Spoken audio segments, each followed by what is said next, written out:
மை3 ஆட்ஸில் நீங்களும் இந்த தப்பு செய்கிறீங்களா? இனிமேல் அந்த தப்பு செய்யாதீங்க, பார்த்து தெரிஞ்சுங்க.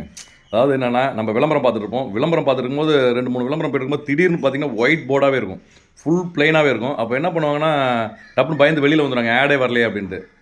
அது ஆட் வர்றதான், அந்த சில நெட்வொர்க் ப்ராப்ளத்தினால உங்களுக்கு ஆட் வெளில தெரியாது. அதனால் பயப்பட வேண்டாம்.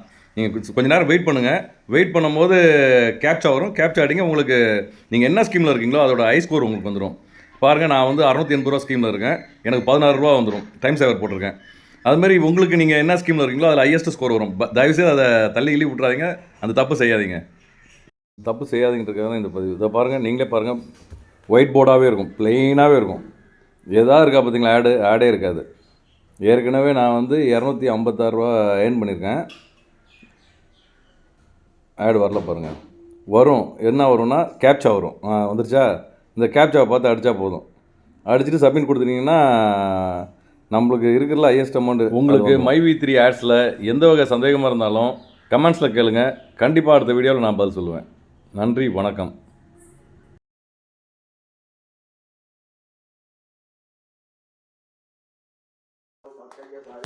ஹலோ ஃப்ரெண்ட்ஸ், வணக்கம். என்னோட பேர் சரவணன், நான் வேலூரில் இருக்கேன்.